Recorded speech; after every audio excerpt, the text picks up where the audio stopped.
사도행전 1장 4절부터 8절까지 우리 김미혜 권사님께서 말씀 봉독해 주시겠습니다. 사도와 같이 모이사 저희에게 분부하여 가로시되 예루살렘을 떠나지 말고 내게 들은 바 아버지의 약속하신 길을 기다리라. 요한은 물로 세를 베풀었으나 너희는 몇 날이 못되어 성령으로 세를 받으리라 하셨느니라. 저희가 모였을 때 예수께 묻자와 가로되 주께서 이스라엘 나라를 회복하심이 이때이니까 하니 가라사대 때와 기한은 아버지께 자기의 권한이 주셨으니 너희 알 바 아니요 오직 성령이 너희에게 임하시며 너희가 권능을 받고 예루살렘과 온 유대와 사마리아와 땅끝까지 이르러 내 증인이 되리라 하시니라. 아멘. 오늘도 우리 하나님께 나와서 예배하는 우리 성도님들을 하나님께서 기뻐 받으시고 또 복되게 하실 줄 믿습니다. 저는 오늘 이 말씀을 가지고 땅끝까지 그리스도의 증인됨의 의미라는 주제로 함께 은혜를 나누도록 하겠습니다. 우리가 보통 이제까지 우리 한국교회 역사 전통적으로 볼 때 이 본문 말씀에서 가장 주되게 이제 우리가 볼 때 8절 말씀을 항상 핵심적으로 봤죠. 또 그 안에서도 오직 성령이 너희에게 임하시면 너희가 권능을 받고 라는 이 말씀 속에서 성령이 임하시면 능력을 받는 것에 주로 초점 맞춰서 세상을 살아왔어요. 성령 받아서 능력 받고 은사 받고 이런 것에 초점을 맞췄는데 실제로 우리 하나님께서 우리에게 능력을 주신 것은 어떤 일을 위한 수단이었습니다. 어떤 또 다른 목적과 목표를 위한 수단으로서 내가 너에게 능력을 준다고 했는데 그 수단과 그 목적 이거 굉장히 중요한데요. 권능은 수단이었고 목적은 땅끝까지 이르러 예수님의 증인되게 하는 것이 목적이었습니다. 이 두 가지가 좀 잘 합쳐져야 되는데 그동안 너무나 많이 성령 받으면 능력 받는다. 그러면 능력 받아서 뭐 할 건데 여기에 대해서 그것을 제대로 실천하는 경우가 흔치 않았다는 것이죠. 오늘 저는 여기서 권능을 받고라는 것은 잘 알고 있으니까 넘어가고 예루살렘과 온 유대와 사마리아와 땅끝까지 이르러 내 증인될 것이다 이렇게 말씀하신 것에 대해서 땅끝까지 그리스도의 증인됨의 의미가 무엇인가 여기에 대해서 한번 말씀을 살피도록 하겠습니다.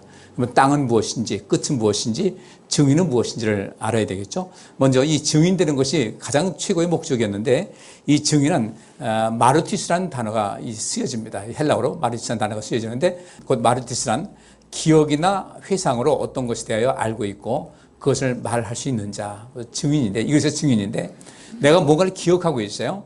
내가 회상해 볼 때 그 어떤 것에 대해서 알고 있고 그것을 말할 수 있어야 되는 거예요. 그렇지 않으면 증인의 자격이 없습니다. 그럼 우리가 그리스도의 증인, 내 증인 되리라고 했으니까 우리가 예수님의 증인이 되기 위해서는 예수님에 대해서 아는 것이 있어야 되겠죠. 또 그 예수님에 대해서 말할 수 있어야 되는데 그러면 단순하게 예수님에 대해서 안다. 우리가 어떤 책을 봐서 안다. 그런 것이 아니라 예수님께서는 여전히 우리와 함께 하신다고 그랬습니다. 내가 세상 끝날까지 너희와 항상 함께 있을 것이다. 그런데 그러면 예수님께서 나와 항상 함께 하신다는 것을 약속해 주셨다면 예수님께서 함께 하시는 가운데 내가 어떤 것을 알 수 있어야 돼요. 예수님께서 나와 함께 하시는 가운데 내가 이런 체험이 있었다. 이런 일이 있었다. 이런 것을 가르쳐 주셨다. 따라서 나는 예수님이 어떤 분이라고 확실하게 말할 수 있다라고 그래야만 우리가 증인되는 것이거든요. 그러면 오늘 이 말씀은 예수님께서 승천하시기 전에 이 제자들에게 하신 말씀입니다. 이 500여 명의 사람이 모인 가운데서 주님께서 하신 말씀이었어요. 요한은 물로 세례를 베풀었으나 너희는 몇 날이 못되어 성령으로 세례를 받을 것이다. 그랬더니 그때 모였을 때 어떤 사람이 주께서 이스라엘 나라를 회복하심이 이때입니까? 그 이스라엘 나라를 회복하시는 것, 그 나라가 망했는데 다시금은 이 독립을 해서 어떤 그 하나의 국가의 형태를 갖추는 것 여기에 관심이 있었는데 예수님께서 말씀하시기를 때와 기한은 아버지께서 자기의 권한에 주셨으니 너희 알 바가 아니다. 너희 이런 것에 관심 갖지 말아라. 그러면서 분명히 얼마 가지 않아서 성령이 임할 텐데 너희가 능력 받으면 예루살렘부터 시작해서 땅끝까지 내 증인이 되어야 된다. 이 말씀하신 겁니다. 그러면 이 말씀을 듣는 사람들은 예수님을 직접 경험한 사람들이었어요. 직접 배웠고 그분께서 하시는 것을 봤고 또 그분께서 말씀하신 걸 직접 들은 겁니다. 이런 많은 것을 들었고 배웠는데 예수님이 어떤 분인지를 잘 알고 있는 거예요. 잘 알고 있기 때문에 이들은 충분히 예수님에 대한 증인의 삶을 살아갈 수가 있다는 것이죠. 근데 예수님께서 승천하셨습니다. 그러면 우리가 어떻게 증인될 것인가? 아까 말씀드린 대로 예수님께서는 우리에게 말씀하십니다. 세상 끝날까지 너희와 항상 함께 있을 것이다라는 것을 말씀해 주셨습니다. 따라서 세상 끝날까지 항상 함께 할 것이다. 어느 세대든 간에 이 세상에 태어나서 하나님을 믿고 예수님을 믿는 사람들은 그 예수님을 만날 수 있어야 되는 거예요. 그분의 어떤 체험을 통해서 그분을 알아야 되고 그분에 대해서 말할 수 있는 어떤 증인의 자격을 갖출 수 있어야 된다는 것이죠. 그러면 과연 우리는 어떻게 되고 있는가? 나는 과연 주님을 증언할 수 있을까? 증거할 수 있을까? 말할 수 있을까? 여기 보니까 증인은 무시되거나 잊혀질 수 없는 어떤 일을 경험할 수 있어야 되겠다는 거죠. 예수님께서 떠나신 다음에도 예수님 제자들은 철저하게 예수님을 잊을 수가 없었기 때문에 또 무시될 수 없었기 때문에 그 모든 일을 경험하고 나서 이 사람들에게 예수님을 소개를 한 것이었어요. 이런 점에서 다른 사람들의 주목의 대상이 된 자가 되어야 되고 기억이나 회상으로 그 경험의 내용을 말할 수 있고 말하는 자가 증인이 되는 겁니다. 이 일을 위해서 그들의 능력받는 거죠. 능력을 받으니 이러이러한 일이 있더라는 것을 산 체험을 할 수 있는 그런 모습으로 예수님의 참 증인이 되어야 되는데 이 증인은 어디까지 해야 될 것인가? 땅끝까지라는 그런 개념입니다. 이 끝이라는 단어가 또 뒤에 보시겠지만 에스카토스라는 단어가 어떤 뜻이냐면요. 시간적으로 볼 때 우리 마지막, 우리 개인적으로 볼 땐 마지막 날까지 또 어떤 사건, 어떤 종말론이 있지 않겠습니까? 새 하늘과 새 땅이 펼쳐지는 그 모든 순간까지가 그때도 마찬가지입니다. 어떤 사건의 종결되는 지점, 또 우리 인생을 살아가는 가운데 우리 종결되는 어떤 상위 시점, 이것을 말하고 있고 또 공간적으로는 나로부터 굉장히 멀리 떨어진 것입니다. 굉장히 멀리 떨어진 것, 끝까지라는 그런 개념. 그리고 여기서 이 에스카토스라는 것은 또 어떤 뜻이 있냐면은 사회적 약자를 말합니다. 인생을 살아볼 때 항상 계급이 있지 않습니까? 우리는 계급 없다고 하지만 계급은 늘 존재합니다. 존재하면서 어떤 사람들 상위 몇 퍼센트 사람, 몇 퍼센트 사람, 몇 퍼센트 사람, 그리고 또 우리가 이 일반적으로 노령연금을 받는 사람들은 어떻게 됩니까? 그 속에서 몇 퍼센트 사람 해가지고 계속 하다 보면은 정말 철저하게 멀리 떨어져 있는 사람들. 이 사회 모든 생활 속에서 어떤 혜택도 없고 경제적인 여력도 없고 어떤 힘도 없는 가운데서 정말 누군가의 도움이 필요한 그 위치에 있는 사람들이 있습니다. 그 끝까지, 땅 끝까지 이르러 이 말씀하는 것은 철저한 사회적 약자, 소외된 사람들 여기까지 다 포함하고 있습니다. 그러니까 어떤 대상에 있어서나 어떤 공간적인 면에서나 시간적인 면에서 이 모든 것을 다 포함하는 것이 끝까지라는 그런 개념이 됩니다. 그러면 여기서 이 땅이라는 그 개념은 무엇일까? 이것도 우리 한번 살필 필요가 있어요. 시편 98편 1절부터 4절까지 같이 읽습니다.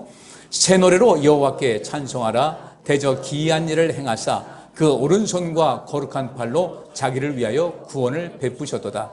여호와께서 그 구원을 알게 하시며 그 의를 열방의 목전에 명백히 나타내셨도다. 저가 이스라엘 집에 향하신 인자와 성실을 기억하셨으므로 땅의 모든 끝이 우리 하나님의 구원을 보았도다. 온 땅이여 여호와께 즐거이 소리할지어다. 소리를 발하여 즐거이 노래하며 찬송할지어다. 아멘. 새 노래로 여호와께 찬송하라고 이야기를 합니다. 왜 찬송해야 되는가? 그 하나님께서는 기이한 일을 행하사 그 오른손과 거룩한 팔로 자기를 위하여 구원을 베푸셨다고 그랬어요. 우리가 하나님의 은혜를 알고 우리가 진정한 증인 되기 위해서는 하나님께서는 그 오른손과 거룩한 팔, 그 오른손은 무슨 뜻이겠습니까? 왜 두 팔이 아니라 그 오른손이라고 하는 것은 무엇이겠어요? 오른손? 이 right hand입니다. 오른쪽. 오른쪽이라는 것도 무슨 뜻이에요? 옳다라는 뜻이 있습니다. 그래서 하나님께서는 구원을 베푸실 때 의롭고 옳은 사람, 의롭고 옳은 삶의 양식을 취하려고 애쓰는 그런 사람들을 하나님께서는 구원해 주신 거예요. 그 오른손과 거룩한 발로 자기를 위하여 구원을 베푸셨도다. 여기서 자기를 위한다는 것은 하나님의 의가 어떤 것인지를 알아서 아무나 그냥 구원해 주신 것이 아니라 아무나 돌보는 것이 아니라 옳은 사람들, 옳은 길 가고 의롭게 인생을 살아가려고 하는 그런 사람들을 하나님께서 거룩한 팔로, 그러니까 이 하나님께로부터 구원받는 사람들은 거룩한 사람들을 구원해 주신다는 거예요. 거룩을 추구하는 사람들, 아직까지 완벽하게 거룩하지 못하지만 거룩한 삶을 살기 위해서 힘을 다하는 사람을 위해서 구원을 베푸셨다. 그리고 여호와께서는 그 구원을 알게 하시며 그 의를 열방의 목전에 명백히 나타내셨다고 그랬어요. 역사적으로 볼 때 하나님께서는 그 의를 열방의 목전에서 명백히 나타내셨어요. 이스라엘 백성들이 애굽 땅에서 나오면서 하나님께서 그들을 보호하신 것, 모든 과정을 통해서 하나님의 그 능력을 알 수가 있는 것인데, 저가 이스라엘 집에 향하신 인자와 성실을 기억하셨다.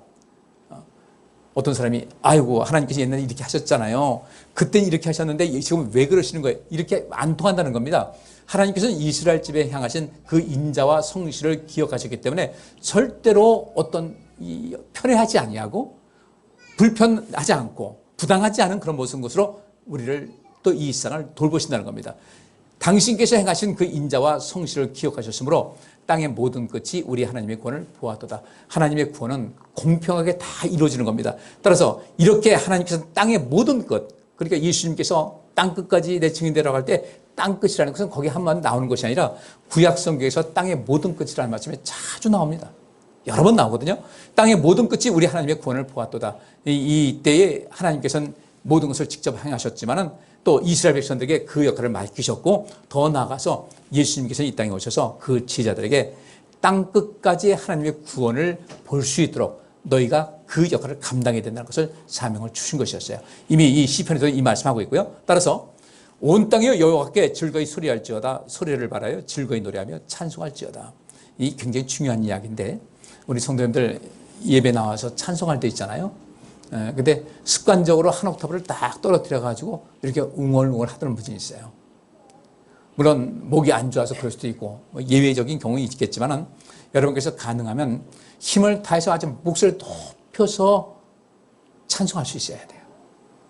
하나님을 찬양하는데 그렇게 웅얼거리는 소리 한다고 할 때 하나님께서 기뻐하지 않으시거든요. 그 찬양 소리를 들을 때 주님께서는 그 사람이 주님을 어떻게 대하고 있는지 어떤 마음을 갖고 있는지를 알 수가 있어요. 우리 성도님들 예배 시간 나와서 찬송할 때 힘을 다해서 찬양하세요. 힘을 다해서. 하나님께서 그 자체로 기뻐 받으시고 우리 성도님들에게 귀한 은혜를 허락해 주실 줄 믿습니다.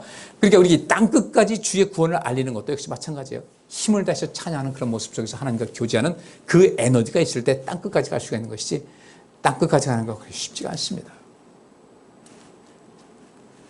땅에 대해서 한번 말씀 보겠습니다. 증인에 대해서 말씀 봤으니까. 자, 땅은 무엇일까? 헬라어로 이제 개라는 단어가 씁니다. 이 개인데, 여기 이렇게 이상하게 쓰인 거 있죠? 요 개. 여기서 여성 명사에는 이것이 꼭 들어가요. 이 여성 명사는 끝날 때, 맨 끝자가 알파 하면 그 다음에 이 에라는 단어가 들어갑니다. 이것은 다 여성 명사예요. 우리나라는 어떤 것에 대해서 남성 명사냐 여성 명사냐 개념이 없는데, 이 땅은 성경 모든 이 언어적으로 볼 때, 고대 언어로 볼 때 이것은 전부 다 그 여성 명사로 되어 있습니다. 그러면 여러분 왜 땅이 여성 명사겠어요? 한번 생각해 보세요. 왜 땅을 여성 명사했을까?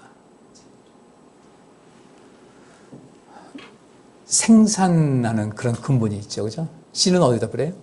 땅에 뿌리죠. 자, 비는 어디에 내려요? 땅에 내려가지고 그 비가 땅에 내렸을 때 우리 빗물을 바로 먹을 수 없어요. 근데 땅에 비가 내리게 되면 땅이 흡수를 합니다. 흡수했다가 그것이 나무가 물 머금고 있고 땅에 잠겨 있다가 그것이 조금씩 바깥으로 흘려보내는데 우리가 계곡물은 어떻게 먹어요? 그냥 먹죠, 그죠? 요즘은 또 조심한다고 하지만 계곡물은 정화된 물입니다. 땅에 내릴 때는 오염된 것이 있지만 땅 속에 들어가서 이제 서서히 흘러내려가서 이 강을 이루는 것은 어느 정도 정화된 물이기 때문에 그것을 우리가 식수로 쓰듯이 이 땅은 우리에게 물을 내어주고 하늘에서 물을 내어주게 하면 그 자체로는 살 수가 없으니까 물을 내려주는데 여기서 비가 내리는데 이것을 먹을 수 있게끔 해서 땅이 우리에게 물을 흘려보내주고 있고요. 또 땅은 어떻게 해요? 씨를 뿌리게 되면 그 씨가 결실해서 우리의 양식을 채워줍니다. 이 땅은 우리 동식물을 위해서 우리 모든 생존 세계에 있는 사람들을 위해서 엄청난 일을 행하고 있어요. 그래서 이 땅이라는 것은 그래서 고대로부터 전부 다 여성 명사로서 이제 쓰여지는데 이 땅은 지구 세상, 그다음에 바다와 대조되는 육지, 바다가 있고 또 육지가 있듯이 이 육지를 땅이라고 합니다. 그다음에 개간 가능한 토양을 말하고 있고 고대 헬라 문화에서 이것은 여성 명사로서 씨와 피를 흡수함으로 모든 생명이 나오는 근원적인 모태를 의미한다. 이 어머니, 자녀를 낳는 어머니와 같이 그렇기 때문에 땅은 많은 것을 내어준다. 엄마가 아이를 낳듯이 그렇기 때문에 이 땅은 여성 명사로 되어 있어요. 우리는 땅을 그래서 소중히 여기셔야 됩니다. 땅 끝까지 가라는 것은 우리 생명을 구하는 것도 있지만 땅이 복되어야 사람이 살 수 있잖아요. 그죠? 그래서 우리는 이 땅에 대해서 관심 가져야 되고 이 땅을 오염시키지 않도록 힘을 다 하셔야 돼요. 관심 많이 가지셔야 돼요. 이 땅이 오염되면 우리는 살 수가 없어요. 우리 지렁이 보면 굉장히 징그럽잖아요. 이 지렁이는 만약에 지렁이가 없다면 이 지구는 끝장났을 것이다라고 그 학자들이 이야기를 합니다. 하루에 자기 몸체만큼의 흙을 먹고 그 다음에 배설을 하는데 그 배설을 하게 되면 어떻게 되는가? 완전히 정화시킨 아주 그 뭐랄까 이게 비옥한 그런 땅으로 만들어준다는 거죠. 그래서 여러분들 집에서 화분 같은 거 키울 때도 거기다 지렁이가 좀 한 몇 마리 있으면요 화분이 잘 자랄 겁니다. 가끔 이제 바깥으로 나올 일은 별로 없죠. 땅 속에 있으니까. 그와 같이 이 땅을 살리기 위한 하나님의 어떤 계획이 있었단 말이죠. 지렁이도 넣어놓고 많은 미생물도 있고 한데 따라서 이 땅 끝까지로 내 그 그리스도의 증인되라고 하는 것은 이 땅까지도 사람을 온전케 해서 이 땅까지 온전케 하는, 땅이 비옥해야 이 사람이 살듯이, 그래서 이 비옥한 땅 속에서 그 사람이 살게 하는 것, 하나님을 믿어서 믿음으로 살게 되면 그 땅이 그 사람에게, 하나님께서 그 사람에게 복을 주시려고 그 땅까지도 복을 주신다는 겁니다. 복음을 증거한다는 것, 그리스도의 증인된다는 것은 사람뿐 아니라 이 땅, 우리가 살고 있는 모든 삶의 터전도 아름답게 만드는 뜻이 있습니다. 그래서 땅은 하나님에 의해 창조되었기 때문에 하나님과 세상과의 관계에 피조물로 참여하게 됩니다. 땅은 이 세상 모든 생물이 생명을 유지할 수 있는 어떤 것을 생산하는 근본으로 이를 기름지게 할 사명이 사람에게 있다는 것을 이야기하고 있고, 또 예수님께서는 사람의 그 마음 내면의 어떤 것을 땅으로 비유한 말씀이 있습니다. 마가복음 4장 15절부터 20절 같이 읽습니다. 말씀이 길가에 뿌리었다는 것은 이들이니 곧 말씀을 들었을 때에 사단이 즉시 와서 저희에게 뿌리온 말씀을 빼앗는 것이요, 또 이와 같이 돌밭에 뿌리었다는 것은 이들이니 곧 말씀을 들을 때 즉시 기쁨으로 받으나 그 속에 뿌리가 없어 잠깐 견디다가 말씀을 인하여 환난이나 핍박이 일어나는 때에는 곧 넘어지는 자요, 또 어떤 이는 가시떨기에 뿌리오는 자니 이들은 말씀을 듣되 세상의 염려와 재리의 유혹과 기타 욕심에 들어와 말씀을 막아 결실치 못하게 되는 자요, 좋은 땅에 뿌리었다는 것은 곧 말씀을 듣고 받아 30배와 60배와 100배의 결실을 하는 자니라 그랬습니다.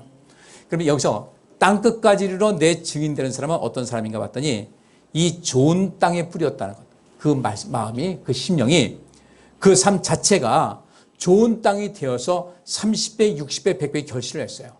이 30배, 60배, 100배의 결실을 한 사람들이 증인이 되는 겁니다. 이런 증인이, 이런 그 경험이 없을 때 무슨 증인을 하겠어요? 예수 믿고 구원받으라고 이것만 하겠어요? 여기 있는 말씀대로 나라는 땅 아닙니까? 좋은 땅이라는 것은 우리 사람을 비유하고 있거든요. 내가 좋은 땅이 돼야 돼요. 내가 좋은 땅이 되면 30배, 60배, 100배의 결실을 하거든요. 이 결실을 한 사람들은, 여러분들 식당도 어디 가서 맛있으면 소개하잖아요. 입소문 나가지고 하지 않습니까? 마찬가지로 나도 좋은 땅이 돼서 30배, 60배, 100배의 결실하는 삶을 살아갈 필요가 있다는 거예요. 이런 사람들이 땅 끝까지 가서 그리스도의 증인이 될 수가 있다는 것이죠. 저는 우리 성도님들이 살아생전에, 주님께 가기 전에 꼭 이렇게 30배, 60배, 100배의 결실을 할 수 있기를 간절히 바랍니다. 근데 이런 사람들이 어떤 것이 되는가? 첫째로 좋은 땅이 되어야 되고요. 좋은 땅에 뿌렸다는 것은 말씀을 듣고 받아서, 여기 받는다는 것은 말씀을 듣고 받아서 실천하고 행동으로 옮기는 사람, 여기서 이것을 말씀하고 있거든요. 그러니까 결국 우리가 하나님께로부터 복받는 것은 여기 나와서 예배하는 것도 매우 중요하지만 여기서 말씀을 들었어요. 받았습니다. 그 다음에 그 말씀을 실천하고 살아가면서 하나님과의 관계를 더욱더 좋게 하게 되면 여기서 30배, 60배, 100배의 결실을 하게 되는데, 이 단계가 차단이 되기 때문에 30배도 없고 60배도 없고 100배도 없고 매일 생활이 그 생활 속에서 맴돌고 있다는 것이죠. 그러니까 더 그냥 안타까워서 여기가 좀 될까 저기도 될까 애를 쓰지만은 좋은 땅이 안 되다 보니까 여기서 아무런 열매가 없는 것이고, 열매가 없다 보니까 우리는 증인으로서 삶을 살아갈 수가 없는 거죠. 증인이 안 되는 거예요. 내가 경험하지 못했기 때문에, 내가 보지 못했는데, 내가 겪지 못했는데, 알지 못하는데, 내가 확실하게 이야기를 할 수 없는데 어떻게 우리가 증인이 되겠습니까? 땅 끝까지 가려면 내가 무엇이 되어야 된다? 좋은 땅이 돼야 한다. 좋은 땅이 되면 결실하게 되어 있어요. 모든 것이 풍족하게 됩니다. 어떻게 우리가 얼마나 아름다울까? 근데 그리스도의 증인 되려면 좋은 땅이 돼야 된다고 그러잖아요. 좋은 땅은 무엇입니까? 30배, 60배, 100배 결실하는 것이니까 우리가 뭔가를 가지고 가야 되겠다는 거죠. 누가복음 4장 18절도 주의 성령이 내게 임하셨으니 이는 가난한 자에게 복음을 전하게 하시려고 했으니까 우리는 온 세상을 향해서 굉장히 할 일이 많은데, 근데 우리도 어느새 제국주의자들 막 흉을 봅니다. 유럽의 그 많은 제국주의자들, 지금 말하면 강대국들입니다. 아프리카를 위해서 또 이 남미 쪽에서 일본과 러시아와 청나라는 우리나라, 그 좁은 나라 여기서 뭔가를 빼내기 위해서 그렇게 제국주의의 그 모습을 갖고 약자들을 굉장히 괴롭혔어요. 우리도 그 희생자였습니다. 너무너무 가난했어요. 너무 힘들고. 근데 우리는 앞으로 어떻게 살아야 될 것인가? 그러면 그 당시 러시아 전통적으로 동방 정교 국가입니다. 기독교 바탕 국가예요. 유럽 역시 마찬가지입니다. 근데 유럽의 그 강대국들이, 기독교 국가들이 남미라든지 또 북미에 가지 인디언들 그렇게 많이 죽였고, 남미에서 많이 죽였고, 아프리카 남의 땅 가서 아무렇게 손 쭉쭉 거놓고 그들을 수탈을 하고 괴롭히게 노예로 끌고 와서 팔았고, 우리나라도 예외는 아니었고요. 근데 왜 그랬을까? 복음을 가진 나라들이 왜 그랬을까? 땅끝까지 가서 복음 전하라고 하니까 유럽 사람들 그렇게 제국주의 모습을 가질 때 그렇게 했습니다. 선교사 보낸다고. 그들에게 복음을 증거해야 되겠다고 선교사 보낸다고 갔습니다. 그래서 가서 그들이 처음에 기독교 왔을 때 받아들이기 어려우면은, 쉽게 받아들이지 않으면 그들에게 가서 그들의 땅이 되어줘야 되는 것이거든요. 이렇게 하자 하나님께서 우리를 도우신다는 것을 알게 되는데, 복음 받아들이지 않는다고 해서 죽였어요. 선교사 들어가가지고 활동하다가 선교사를 지원한다는, 보호한다는 명목으로 군대를 파견했습니다. 그리고 그곳 가서 경제적인 이익을 그렇게 얻어왔습니다. 이것이 오늘날 이제까지 오는 가운데 기독교의 그 흑역사예요. 그러니까 전부 다 성경을 바탕으로 여기 있는 말씀대로 땅끝까지 내 증인되라는 그 말씀을 갖고서 그걸 가지고 그걸 명분 삼아서 그 악한 일을 많이 했던 겁니다. 지금도 그 잔재가 여전히 남아있고요. 저는 그래서 이 땅끝까지 내 증인되라고 할 때 이 땅끝까지라는 데서 내가 먼저 땅이 돼야 되겠다. 어떤 땅? 좋은 땅 돼서 30배, 60배, 100배의 결실을 맺는 경험이 있어야 되고, 나가서 그 사람들에게 그들로 하여금 30배, 60배, 100배의 결실을 맺게 해야 되는데 이게 문제가 된 거예요. 전에도 말씀드린 대로 태양광 에너지, 이건 우리나라가 어쩔 수 없이 받아들여야 되는 현실입니다. 아마 태양광 굉장히 많이 늘어날 거예요. 근데 왜 지금 그것을 말하지 못하고 있는가? 그래요. 앞에서 이 태양광 전지하면서 그 전 태양광 이 전력을 얻는 과정 속에서 소수의 사람들만 자기 주머니 채웠던 거예요. 많은 농민들, 어민들, 자기네 땅 내놓고서 팔았는데 그들은 지금도 어마어마한 수익을 얻고 있습니다. 함께 나누면 좋잖아요. 그죠? 내가 땅을 샀다 할지라도, 아니면 차라리 임대해가지고 임대를 주든지 하면 좋은데, 싼 값에 땅을 차려가지고 자기들이 기득권 얻어가지고 그것을 거기다 태양광에다 마음껏 태워놓고 자기들은 어마어마한 폭리를 채우고 나중에 그 땅을 팔았던 사람들은 가슴이 얼마나 아프겠어요. 물론 어떡하겠습니까? 내가 자본이 없는데, 자본은 없고 땅은 밖에 없는데 땅을 내다 팔 수밖에 더 있겠습니까? 우리나라 역사가 이제까지 그랬어요. 우리 그 아픔을 겪고 있습니다. 우리가 땅끝까지 복음 전한다? 아까 말씀드린 대로 땅끝이니까 아주 먼 곳을 이야기하지만, 시기적으로는 어떤 종말의 때가 있고, 그 다음에 우리가 이 인간 관계에서의 모든 것은 어떤 사람이냐면요, 항상 모든 것에 챙기는 것을 먼저 다 있는 사람들이 챙기고, 나머지 끝에 있는 사람들은요, 하루하루 먹고 살기 힘든 거, 박수 주워가지고 몇백 원 저쳐도 소중하게 여기는 그런 사람들, 이런 사람들까지 있는데, 그들에게 복음은 무엇이겠습니까? 내가 얻은 30배, 60배, 100배의 결실을 나 혼자 먹는 것이 아니라 그들에게 나누는 것이 땅끝까지 내 증인되는 그런 것인데, 오늘날 이 복음의 개념이 상당히 오염이 됐다는 겁니다. 그 무조건 땅끝 하니까 멀리 이방 땅으로 가는 거예요. 우리 사회에도 땅끝이 분명히 보이고 있습니다. 그 에스카토스라는 그 단어가 바로 그거예요. 사회적 약자들, 소외된 사람들, 누군가의 도움이 필요한 사람들, 이들이 없는 거예요. 지금도 고독사하는 사람들이 얼마나 많이 있습니까? 우리가 좋은 땅이 되어야 되겠다. 좋은 땅은 무엇인가? 말씀을 듣고 받는 거예요. 그럼 말씀을 듣고 받았습니다. 그러면 말씀을 들었는데, 받았는데 그 핵심이 무엇이겠습니까? 하나님 사랑과 이웃 사랑인 거예요. 그 이웃 사랑을 뭘 할 것인가? 내가 갖고 있는 30배, 60배, 100배 그 결실을 가지고 이웃 사랑을 실천해야 되는데, 그건 안 하더라는 거죠. 그 서양의 어느 그 선교사를 와가지고 고개를 갸우뚱하면서 한국에 와보니까 한국에 있는 그리스도인들은 야, 목숨 바쳐 충성을 다하겠다는 사람 많은데 물질 가지고는 안 하더라고요. 그래요. 목숨 바쳐 충성하겠습니다. 근데 우리나라에서 목숨 바쳐 충성할 일이 있어요, 없어요? 물론 힘 다해서 충성한 사람이 어떤 있긴 하지만 목숨 다해야만 목숨이 귀합니까? 돈이 귀합니까? 근데 목숨 바쳐서 한다고 하면서 자기 돈은 아끼고 있는 거예요. 돈은 아껴. 돈은 안 써. 근데 목숨 바쳐서 일한다는 겁니다. 목숨 바쳐 일할 수 있는 그런 것은 아예 없다 보니까 이게 말이 안 되는 소리라는 거예요. 우리는 진정한 복음을 전하는 사람으로서 땅끝까지 복음 전하는 개념에서 이제까지 땅끝까지 그리스도의 증인된다고 할 때 이 땅에 대한 개념을 좀 이 말씀을 연구하면서 땅이 과연 무엇인가를 가만히 살펴봤더니 축복의 통로가 되는 것이 이 참 증인되는 삶을 살아가는 것이다. 그것이 느껴지는 거예요. 그래서 우리는 먼저 땅끝까지 가기 위해선 내가 좋은 땅이 돼야 돼. 그래서 그들을 살려야 되는 겁니다. 옛날에 그 많은 제국주의자들이 남미로 아프리카로 아시아로 가면서 특별히 이 기독교 국가들이 남미와 그 북미와 그다음에 이 아프리카 가면서 복음 증거했다고 했지만 그들은 잘못했어요. 정말 잘못한 겁니다. 그 땅에 복음 증거해서 거기 사는 사람들 하여금 그들도 30배, 60배, 100배 결실을 맺는 하나님의 자녀를 만드는 것이 아니라 자기네 땅으로 만들었던 거예요. 그것이 무엇입니까? 식민지화된 거죠. 식민지화면서 다 아주 거기서 뼛속 모든 것을 다 빨아먹고 있는 겁니다. 지금도 빨아먹고 있어요. 참 아픈 이야기예요.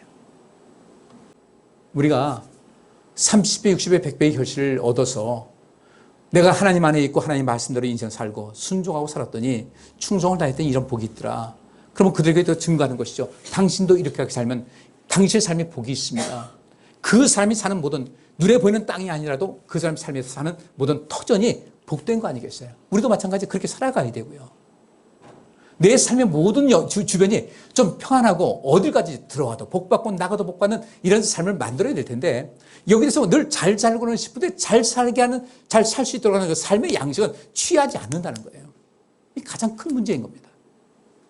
하나님은 가까이 하는 것이 복이라고 했는데 하나님 가까이 하는 것이 머뭇거리고 있습니다. 왜? 그 말씀을 믿지 못하기 때문에. 어떻게 증인되겠어요? 자, 학기서 1장 7절부터 11절 봅니다. 나 만군의 여호와가 말하노니 너희는 자기의 수의를 살펴볼지니라. 너희는 산에 올라가서 나무를 가져다가 전을 건축하라. 그리하면 내가 그로 인하여 기뻐하고 또 영광을 얻으리라. 나 여호와가 말하였느니라. 너희가 많은 것을 바랐으나 도리어 적었고 너희가 그것을 집으로 가져갔으나 내가 불어버렸느니라. 나 만군의 여호와가 말하노라. 이것이 무슨 연고뇨? 내 집은 황무하였으되 너희는 각각 자기의 집에 빨랐음이니라. 그러므로 너희로 인하여 하늘은 이슬을 그쳤고 땅은 산물을 그쳤으며 내가 한재를 불러 이 땅에 산에 곡물에 새 포도주에 기름에 땅의 모든 소산에 사람에게 육축에게 수행을 수고하는 모든 일에 임하게 하였느니라. 이 말씀은 이스라엘 백성들이 이제 바벨론에서 나라가 망했고 흩어졌다가 바벨론이 멸망하고 페르시아 제국에 돌아오면서 세워지면서 페르시아 제국 고레스 왕이 각각 자기의 옛날 살던 곳으로 돌아가도 좋다라고 이제 칙령을 내렸어요. 돌아왔습니다. 이들이 다시 잃었던 땅에 와서 하나님의 성전을 짓기 시작합니다. 근데 이 성전을 짓다 보니까 이들이 희망을 잃어버렸어요. 그리고 아이고 우리가 먼저 살아야지. 내 집 짓는 것부터 시작했습니다. 내 집 짓지 말라는 것이 아니죠. 그들은 내 집을 빨리 짓고 성도도 지어야 되는데 내 집 짓고 거기 하다 보니까 성전에 대해서 관심이 없었던 거예요. 하나님에 대해서 관심이 없었어요. 그래서 결과가 어떻게 됐는가? 너희가 많은 것을 바랐으나 도리어 적었다. 그것을 집으로 가져갔으나 내가 풀어버렸다. 왜 그러냐? 내 집은 황무하였을 너희는 각각 자기의 집에 빨랐다는 거죠. 하나님 중심으로 인생을 살아가야 될 텐데 자기의 집에 빨랐다. 자기 사는 것에 급급했던 거예요. 우리 성도님께서도 인생을 사시면서 하나님의 일에 관심을 많이 가지시기를 주의 이름으로 축복합니다. 이게 우리에게 너무너무 소중한 거예요. 그래야 30배, 60배, 100배를 결실을 얻을 수 있는 거예요. 그렇게 하지 않으니까 내가 너희로 인하여 하늘은 이슬을 그쳤고 땅은 산물을 그쳤다. 여기서 하늘은 이슬을 그쳤고 땅은 산물을 그쳤어요. 이 땅이 계속해서 몇 년 되다 보면 사람들이 그 땅을 계속 머물겠습니까? 버리겠습니까? 버리는 거죠. 땅이 저주를 받았어요. 이슬을 그치고 사물을 그치니까 결국 누구 때문에? 너희로 인하여. 여러분의 삶의 터전은 여러분 하기 나름인 겁니다. 여기 여러분께서 하시기 나름대로 여러분께서 그 땅이 옥토로도 되는 것이고 그 땅이 척박한 땅에서 버림받은 땅이 될 수도 있어요. 우리는 척박한 땅에 살고 있는 사람들을 옥토로 만드는 그 작업이 우리에게 필요한 것이거든요. 그게 우리의 사명이에요. 그것이 땅끝까지 증인되는 것이에요. 또 내가 한재를 불렀다. 한재라는 것은 가뭄입니다. 한재를 불러서 이 땅에 산에 곡물에 새 포도주에 기름에 땅의 모든 수산에 사람에게 육식에게 손으로 수고하는 모든 게 임하게 했다. 버림받은 거죠. 하나님 멀리하니 삶이 이렇게 척박해지는 겁니다. 여러분들 우리는 더 나아져야 되거든요. 누가복음 4장 18절부터 19절. 주의 성령이 내게 임하셨으니 이는 가난한 자에게 복음을 전하게 하시려고 내게 기름을 부으시고 나를 보내사 포로된 자에게 자유를 눈먼 자에게 다시 보게 함을 전파하며 눌린 자를 자유케 하고 주의 은혜의 해를 전파하게 하려 하심이라 하였더라. 아멘. 주의 성령이 임했으니까 내가 능력받았죠. 능력받은 이유는 다른 것이 아니라 가난한 자들에게 복음을 전하게 하시려고 내게 기름을 부으셨다. 포로된 자에게 자유를, 눈먼 자에게 다시 보게 함을 전파하며 눌린 자를 자유케 하는 것이 중요하다는 겁니다. 주의 은혜의 해를 전파하게 하려 하심이라. 이 주의 은혜가 뭡니까? 희년인데 50년에 한 번씩 돌아오는 희년인데 그때는 어떤 일이 있었어요? 남의 땅을 내가 샀든지 어떤지 합법적인 그런 모든 방법으로 내게 가지고 있다 할지라도 50년이 되게 되면 본래의 주인에게 돌려주는 것이 희년이었어요. 하나님께서 이스라엘 백성들에게 주신 그 언약이 바로 그것이었습니다. 그렇게 할 때는 절대로 가난하게 되지 않는다. 더 큰 복을 줄 테니까 그렇게 해서 항상 공평하게 인생 사는 훈련을 하라는 겁니다. 이것이 안식년에 그런 것이 있었잖아요. 안식년에서 빚을 탕감해 줍니다. 희년 때는 땅까지 돌려주는 것이었습니다. 물론 그 모든 것이 이 복잡한 세상에서는 가능하지 못하겠지만 그런 정신을 가지고 인생을 살아가는 거예요. 바로 그렇게 하는 것이 땅끝까지 가서 주님의 증인되는 것이거든요. 자, 본문의 땅끝에서 끝 에스카토스는 본래는 가장 바깥쪽에 있는 사람, 가장 하찮고 비천한 사람이나 사물을 의미하는 것이 에스카토스였습니다. 이게 점점 달라지면서 공간적으로는 가장 멀리 떨어진 장소를 의미하고 시간적으로는 일련의 마지막 사건들을 의미한다. 땅끝까지 중요한 것은 여기 있는 말씀대로 가난한 자에게 복음을 전하는 것. 우리가 단순하게 복음을 증거할 때 그들에게 뭔가를 줄 수 있어야 되는 거예요. 내 가진 어떤 경험과 증거와 내가 부음받은 30배, 60배, 100배의 결실을 가지고 그들의 삶에 필요한 것을 채워주면서 예수님을 소개할 때 그때 모든 것이 되는 것이지 그냥 가서 입으로만 외치면 안 된다는 거죠. 여러분께서도 지금 이 현실 속에서 여러분 자신이 좋은 땅이 되셔서 참 증인 되시기를 주의 이름으로 축복합니다. 지금 여기서 그런 삶을 살아가셔야 돼요. 우리는 이 땅끝까지 복음 전한다는 그 개념을 그냥 쉽게 생각하지 말고 선교 나가고 이런 것이 아니라 어떻게 나갈 것인가. 그들에게 어떤 내가 모습으로 내 땅, 내가 좋은 땅 돼서 그들이 사는 땅을, 그들의 삶의 터전을, 삶의 모든 환경을 새롭게 변화시켜서 복되게 하고 하나님을 믿게 할 것인가. 여기에 관심 많이 가져야 되거든요. 먼저 여러분께서 좋은 땅 되시기를 주의 이름으로 축복합니다. 하나님 말씀에 주목하세요. 하나님 가까이 하세요. 좋은 땅 돼서 그 많은 것을 가지고 많은 사람들에게 선한 영향력을 행사하면서 많은 일을 하세요. 생명자를 인도하세요. 근데 복음을 씹어주세요. 가난한 자들에게 복음이 되어주세요. 복음 그 자체가 되어주세요. 우리 좀 강해져야 되고 복되셔서 많은 사람들을 살리는 여러분 되시기를 주의 이름으로 축복합니다. 오늘 땅의 개념을 꼭 기억하세요. 끝이라는 개념을 꼭 기억하세요. 증인이라는 개념을 꼭 기억하세요. 그리고 온전하게 살아가시기를 간절히 부탁을 드립니다. 기도합니다. 하나님, 땅끝까지 그리스도의 복음 증거자, 그리스도의 증거자, 이 의미를 살폈습니다. 마음속 깊이 새겨서 먼저 우리가 좋은 땅에 대해서 좋은 땅으로서의 그 삶이 온 세상에 나가서 정말 소외되고 낙후되고 고통 속에 살아가는 이 사람들에게 참된 삶의 의미를 알게 하고 그리스도를 알게 하고 그들의 삶 자체가 새롭게 변화되는 그런 큰 모태가 될 수 있는 저희들 되게 하여 주옵소서. 이를 위해서 성령 충만한 간구하오니 주여 응답하여 주옵소서. 예수 그리스도 이름으로 기도하옵나이다. 아멘.